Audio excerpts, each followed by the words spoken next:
Hello dear students, अस्सलाम वालेकुम जी। क्या हाल है सबके? खैरियत से हैं? तबीयत से अच्छी के सबकी? आई होप कि सब लोग अच्छे होंगे और अपनी पढ़ाई को एंजॉय कर रहे होंगे। तो आज हम आपके सामने आए हैं एक नई वीडियो के साथ जिसमें हम पढ़ेंगे प्रिंसिपल ऑफ मोमेंट्स के बारे में। ओके, इसमें हमने क्या पढ़ना है? सबसे पहले मैं लास्ट लेक्चर का रिव्यू लेते हैं जिसको हमने आज यूज़ करना है। इससे पहले हमने पढ़ा हुआ है टॉर्क क्या होता है। टॉर्क को हमने मोमेंट या फिर मोमेंट ऑफ फोर्स भी कहा था। हम जानते हैं कि टॉर्क किसे कहते हैं? किसी भी बॉडी के अंदर टर्निंग इफेक्ट। जब किसी बॉडी को एक पॉइंट पे हम फिक्स करते हैं और फोर्स अप्लाई करते हैं तो उसके अंदर ये रोटेशन प्रोड्यूस होती है जिसे हम कहते हैं टर्निंग इफेक्ट या फिर मोमेंट ऑफ फोर्स। और ये किस पे डिपेंड करती थी? अगर आपको याद हो, हमने कहा था फोर्स पर एंड दिस परपेंडिकुलर डिस्टेंस, जिसे हमने मोमेंट आर्म कहा था। इन दो चीज़ों पर डिपेंड करती है हमारी टॉर्क।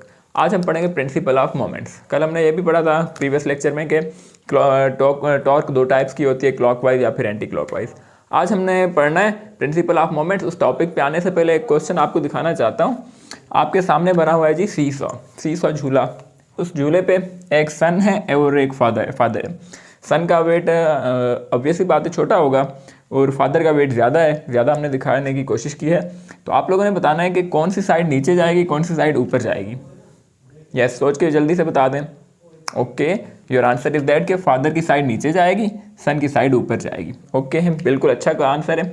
अच्छा, नेक्स्ट क्वेश्चन इज दैट कि क्या इज इट पॉसिबल कि फादर अपने हाथ छोड़कर बिल्कुल नॉर्मल रिलैक्स होकर बैठे हुए हैं और सन भी रिलैक्स होकर बैठे हुए हैं? इज इट पॉसिबल कि ये रॉड जो है, ये जो सी सॉ है, ना फादर की साइड जाए ना सन की साइड जाए, दोनों बैलेंस रहें? नेक्स्ट क्वेश्चन, क्या ऐसा पॉसिबल है कि फादर और सन, क्या ये साइड नीचे जा सकती है? फादर बैठे रहें, खड़े नहीं हो रहे, अपना वेट कम नहीं करेंगे, जितना वेट है ओरिजिनल वेट ही उनका एक्सर्ट हो रहा होगा। क्या ऐसा पॉसिबल है कि सन नीचे चला जाए, फादर ऊपर आ जाए? तो आज के लेक्चर में इसी क्वेश्चन का आंसर ढूंढने की कोशिश करते हैं। So my name is Shoaib Ahmed और आप देख रहे हैं हमारा यूट्यूब का चैनल शोएब समो के नाम से। अगर आपने हमारे चैनल को सब्सक्राइब नहीं किया और बगैर सब्सक्राइब किए देख रहे हैं तो काइंडली हमारे चैनल को सब्सक्राइब लाजमी कर दें। So let's start our topic, father and son. Principle of moments. Principle of moments में बेटा हमने ये पढ़ा था कि हम क्या करते हैं। अब अगेन से हम सीसॉ बनाते हैं। यहाँ पे हमने कोई भी वेट प्लेस किया और इसका हम मास कह रहे हैं, अज्यूम कर रहे हैं अपनी तरफ से कि 10 kg है। और सेंटर्ड पॉइंट से डिस्टेंस हमने कहा था हमेशा पिवट पॉइंट, फिक्स्ड पॉइंट से लेना होता है। तो ये जो डिस्टेंस है हमारा, हम एज्यूम कर रहे हैं इट इज़ 2 मीटर। मीटर में तो नहीं होता नॉर्मली, बहुत ज़्यादा ले रहे हैं हम, लेकिन एज्यूम कर रहे हैं, वरना फिर कन्वर्ट करना पड़ जाएगा सेंटीमीटर में अगर लेंगे। ओके, तो इसकी टॉर्क प्रोड्यूस होगी इस डायरेक्शन में। ये टॉर्क क्लॉकवाइज है anti clockwise? The answer is clockwise. तो टॉर्क इसकी प्रोड्यूस हो जाएगी हमारी F × D के इक्वल। तो इस केस में F क्या होगा? बॉडी का वेट। फोर्स में वेट भी जो होती है mg, ये भी तो फोर्स होती है डाउनवर्ड डायरेक्शन में, gravitational force.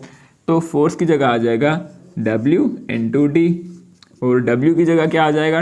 mg × D।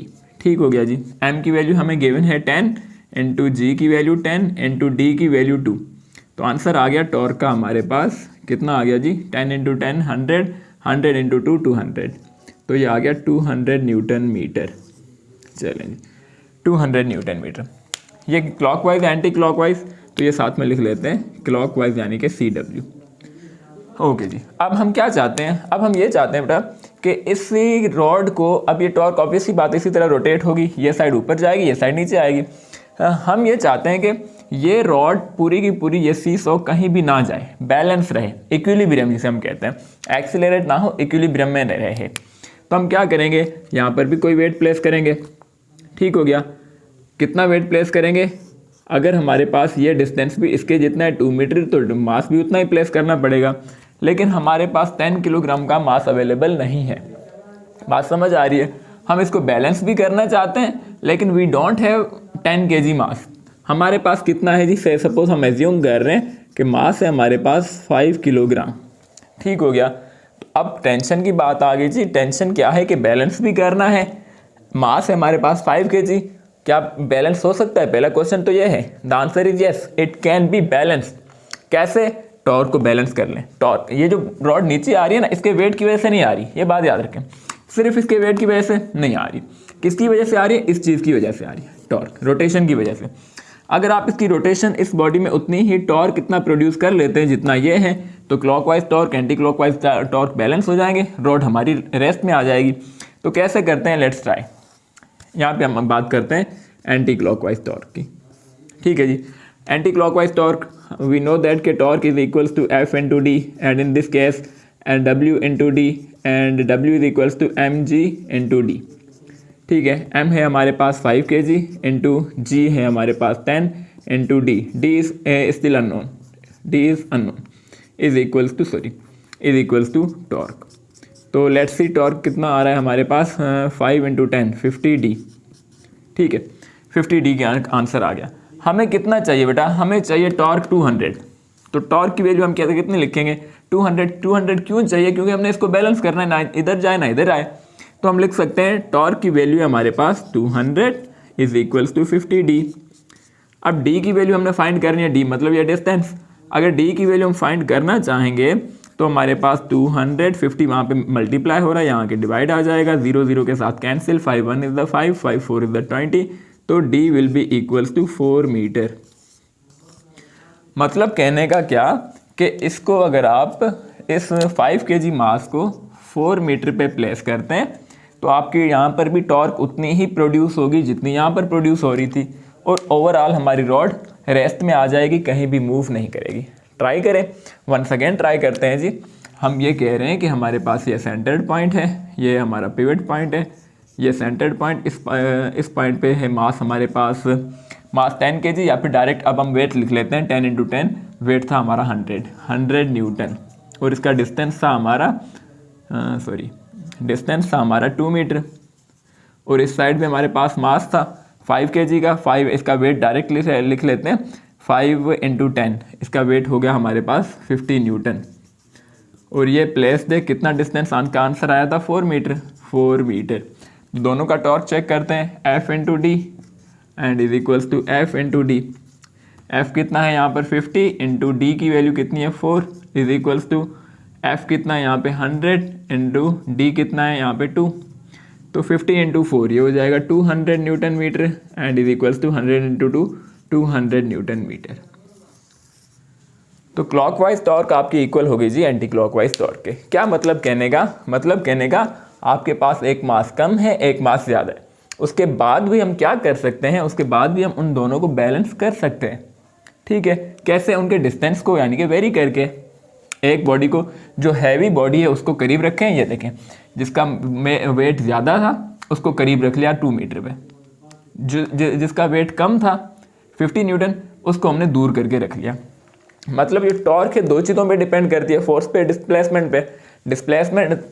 Wait अगर कम है हमारी, यानी फोर्स अगर कम है, डिस्प्लेसमेंट बढ़ा देंगे। डिस्प्लेसमेंट बढ़ाने से भी तो टॉर्क इंक्रीज होती है, ये हमने पढ़ा हुआ है डोर के एग्जांपल से हमने, कि हैंडल हमारे कॉर्नर पे क्यों होते हैं। ये बात समझ आ रही है कि ये बात हमें समझ आ गई। ये पूरा एग्जांपल लाजमी नोट कर लें।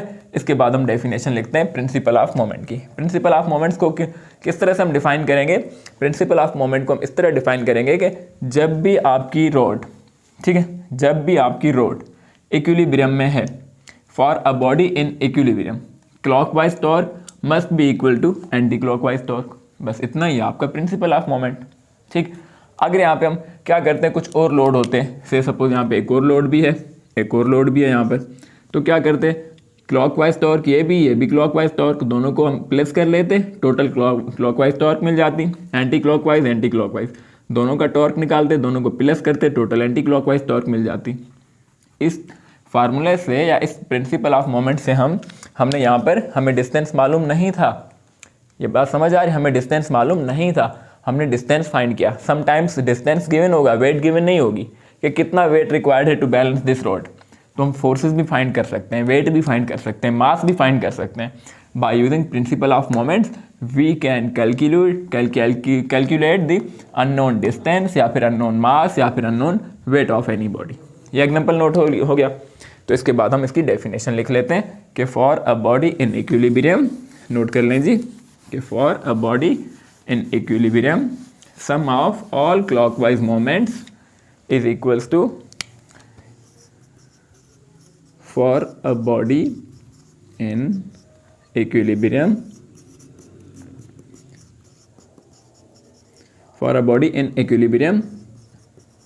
sum of all clockwise moments, sum of all clockwise moments is equals to sum of all anti-clockwise moments। ये बात समझ आ गई बेटा, डेफिनेशन। चलेंगे एक क्वेश्चन करते हैं, एक क्वेश्चन हम आपसे कराएंगे। अब क्वेश्चन क्या है जी हमारे पास क्वेश्चन ये बेटा कि हमारे पास एक सीसॉ है, अगेन से एक रॉड है, सेंटर्ड पॉइंट पे बैलेंस है, ये सेंटर्ड पॉइंट है हमारा, यहाँ पे बैलेंस है, न्यूट्रल यहाँ पे इसका फिक्स्ड है, फुलक्रम पॉइंट है। तो हम कह रहे हैं कि इससे इस तरफ 30 सेंटीमीटर डिस्टेंस, थोड़ा ज़्यादा कर लेते हैं, 30 सेंटीमीटर डिस्टेंस है ये हमारा। 30 सेंटीमीटर डिस्टेंस पर हमारी एक बॉडी प्लेस्ड है जिसका वेट डाउनवर्ड डायरेक्शन में है। वेट डायरेक्ट गिवन है, मास नहीं गिवन। ये बात याद रख लें, जब मास गिवन होगा उसे वो वेट में कन्वर्ट करेंगे, अगर वेट गिवन है तो वो वेट ही रहेगा, फोर्स ही रहेगी, उसे हम कन्वर्ट नहीं कर रहे। तो वेट गिवन है से सपोज हमें 20 न्यूटन, ठीक हो गया। अब हमारे पास 20 सेंटीमीटर डिस्प्लेसमेंट है इस तरफ, वहाँ पे भी एक मास प्लेस्ड है जिसका वेट इज़ अननोन, जिसका वेट हम नहीं जानते। आपने बताना है कि बॉडी अगर इक्विलिब्रियम में है, ये रॉड अगर इक्विलिब्रियम में है तो इस बॉडी का वेट कितना होगा। ठीक, क्या है जी, 30 सेंटीमीटर पे 20 न्यूटन और उस तरफ 20 सेंटीमीटर पे कितना वेट हो। कैसे करेंगे बेटा, ये देख लें, हम कह रहे हैं कि ये बॉडी इक्विलिब्रियम में है। अगर इक्विलिब्रियम में है तो नेसेसरी कंडीशन, शॉर्टकट ट्रिक जो है वो हम लिखेंगे clockwise torque is equals to anti clockwise torque. बस यहाँ पे क्लॉकवाइज का फार्मूला लिख लें, वहाँ पे एंटी क्लॉकवाइज का। क्लॉकवाइज टॉर्क भी f into d is equals to anti clockwise में भी एफ इंटू डी। अब देखेंगे क्लॉकवाइज कौन सी है, क्लॉकवाइज ये साइड है, ये साइड हमारी क्लॉकवाइज है इस तरह से, ठीक हो गया। तो ये वेट अननोन है, इंटू डी कितना है इसका 20 centimetre is equals to F into d anti clockwise का। एंटी क्लॉकवाइज ये साइड है, एफ इंटू डी, एफ कितना है 20, डी है 30 सेंटीमीटर, 20 इंटू 30। चलिए जी, यहाँ पे एक क्वेश्चन आ रहा होगा कि 20 सेंटीमीटर को हमने मीटर में कन्वर्ट क्यों नहीं किया। बेटा कर सकते हैं, ज़्यादा अप्रोप्रिएट मेथड इज़ दैट कि we should convert this centimetre into its SI unit into metres. मतलब अगर हम ना भी करें ना, हमारे आंसर पे फ़र्क नहीं पड़ता। अगर दोनों साइड सेंटीमीटर में है, आपके आंसर पे फ़र्क नहीं पड़ेगा, ठीक है। अगर दोनों साइड मीटर में है तब भी फ़र्क नहीं पड़ेगा। दोनों साइड तरह से कर लेते हैं, पहले हम इसी को सेंटीमीटर में ही करके चेक करते हैं। वेट फाइंड करना है तो वेट के साथ 20 मल्टीप्लाई हो रहा है, वहाँ जाके डिवाइड हो जाएगा, 20 इंटू 30 डिवाइड बाय ये वाला 20 के साथ कैंसिल, तो वेट हमारा आ गया 30 न्यूटन। अगर हमारा ये अननोन वेट जो था ये 30 न्यूटन है तो ये रॉड हमारी बैलेंस रहेगी, ठीक है जी। चलिए वन सेकेंड ट्राई करते हैं इसको अब एसआई यूनिट्स में कन्वर्ट करके, एफ इंटू डी 30 सेंटीमीटर को अगर मीटर में कन्वर्ट करें तो ये हो जाएगा 0.3 मीटर और 20 सेंटीमीटर हमारा हो जाएगा 0.2 मीटर। ट्राई करते हैं, ये इसको इधर लिख लेते हैं, यहाँ पे ट्राई कर लेते हैं। एफ इंटू डी, ये हम ये साइड लिख रहे हैं क्लॉकवाइज वाली, is equals to anti clockwise f into D, ठीक हो गया। एफ इंटू डी कोई भी तीन हमें गिवन हो, चौथी चीज़ हम फाइंड कर सकते हैं। क्लॉकवाइज में एफ इंटू डी क्या था, डब्ल्यू जो फाइंड करना है क्लॉकवाइज का, और डिस्टेंस है हमारा 0.2 मीटर में आ गया, ठीक है। एसआई यूनिट्स की बात कर रहे हैं। F into d, anti clockwise का एफ है हमारे पास 20 न्यूटन, इंटू डिस्टेंस है 0.3।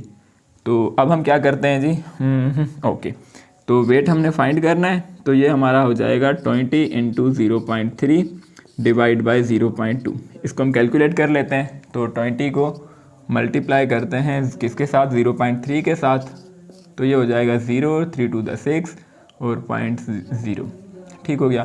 तो ये आ जाएगा 6 हमारा आंसर, 6 डिवाइड बाई 0.2। 6 को जब हम डिवाइड करते हैं 0.2 से तो हमारा आंसर आ जाता है 30 न्यूटन। तो देख लें आंसर हमारे दोनों मैच कर रहे हैं। तो एसआई यूनिट में कन्वर्ट करें तब भी ठीक है, अगर नहीं भी करना चाहते ये कंफर्म कर लें कि दोनों साइड्स आपकी सेंटीमीटर में हो, ऐसा ना हो एक साइड सेंटीमीटर दूसरी साइड मीटर, फिर आंसर आपका गलत हो जाएगा, ठीक है बेटा। तो आज का टॉपिक ये था, बेसिक फार्मूला इस टॉपिक से रिलेटेड हमारा ये है। इससे हम कोई भी तीन चीज़ें गिवन हो, चौथी चीज़ फाइंड कर सकते हैं, ठीक हो गया। अगर यहीं पे एक और क्वेश्चन दिया जाता कि ये हमने वेट तो फाइंड कर लिया, अगर वो कहता कि अननोन ये जो मास था, वेट था, अननोन बॉडी है, उसका वेट अननोन है, अगर कहा जाता कि इसका मास बताएं हमें, तो हमारा ये आंसर ना आता। यहाँ तक तो हम उसी तरह से करते, वेट आ गया तो यहाँ पे हम मास कैसे कैलकुलेट करते हैं, we know that W is equals to mg होता है, तो m will be equals to W/g। तो वेट है हमारे पास 30 न्यूटन, g की वैल्यू है 10, तो मास हो जाता 3 kg। ठीक है जी, तो मास भी कैलकुलेट कर सकते हैं हम इसी फार्मूले से। तो ये था आज का टॉपिक। अब आते हैं हम उसी क्वेश्चन पे जो हमने बिल्कुल स्टार्ट में किया था कि एक साइड हमारे फादर बैठे हैं, एक साइड हमारे सन बैठे हुए हैं, तो कौन सी साइड यानी कि नीचे जाएगी, कौन सी साइड ऊपर जाएगी। तो द आंसर इज दैट के बैलेंस हो सकते हैं।